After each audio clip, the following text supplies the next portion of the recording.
नमस्कार मंडळी. तर आज असंच आपले बैल घेतले आणि म्हटलं चला शेतावर जाऊ. शेतावर न जाता आलो की जंगलाकडेच. म्हटलं चला तिकडे चारायला वगैरे घेऊन जाऊ. तर बघतो इथं बघा, इथे धापटे मामा मुऱ्या पकडतात. तर मी असंच बघत होतो, म्हटलं इथे कोणी वळात बसलं आहे. तर त्यांनी मुऱ्या पकडतात ते चिंबोऱ्यासाठी. त्यांना चिंबोरे पकडायचे आहेत ना. आता संध्याकाळचे 5 वाजत आलेत. तर म्हटलं एवढं संध्याकाळी इकडं कोण आला बघतो. तर हे मुऱ्या पकडायचं काम चालू आहे. त्याला गांडूळ बांधलेलं आहे काडीला आणि तो पाण्यात डुबवायचा. मग अशी ती काडी थोडीशी खाली खेचली की त्याला मुरी येते आणि ते लगेच काढतात अशा मुऱ्या.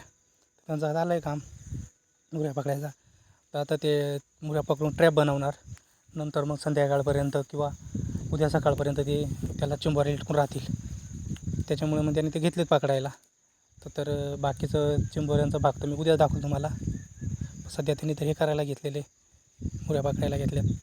आणि पाऊस आता कमी झालेला आहे. लोकांच्या आवण्या पण संपत आलेले आहेत. बाकीच्यांचं चालू आहे आता वरती. त्याच्यामुळे ना ते पाणी आवनातलं खाली येतं. त्याच्यामुळे ते चिखलाचं पाणी, त्याच्यामुळे ते अजून पाणी एकदम निवळ झालेलं नाही. एकदम गढूळच आहे पाणी अजूनही.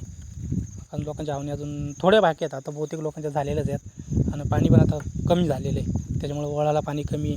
तर चिंबोऱ्या, परत हे मासे, मुऱ्या हे आता भेटतात लोकांना भरपूर. मला वाटलं हे मुऱ्यावर चालले. तर त्यांना विचारलं तर बोलते नाही बोलतो हे थोडेसे पकडतो आणि मासे धाग्यामध्ये आपण कसं सुईद्वारा ओवतो आहे तसे ओवून वगैरे मग जातील. तर बघा वळाचं पाणी कमी झालेले. तर मी आणि एक मित्र आहे सोबत होतो, आम्ही दोघं बैलांमध्येच. तेवढ्यात हे दिसले. म्हटलं बघू काय करतात. बघतो तर ते आहेच चाललं त्यांचं मुऱ्या पकडायचं काम. तर असंच आमच्या आदिवासी लोक असंच म्हणजे असं मासे पकडतात. मासे पकडायची पद्धत त्यांची अशीच असते. तर बघा अजूनही त्यांचं चालूच. आता त्या बाजूच्या दुसऱ्या वळावर आलेत आता. म्हणजे तिकडं 2 वळ एकाच ठिकाणी मिळतात ना, तर त्याच वळावर गेलेत.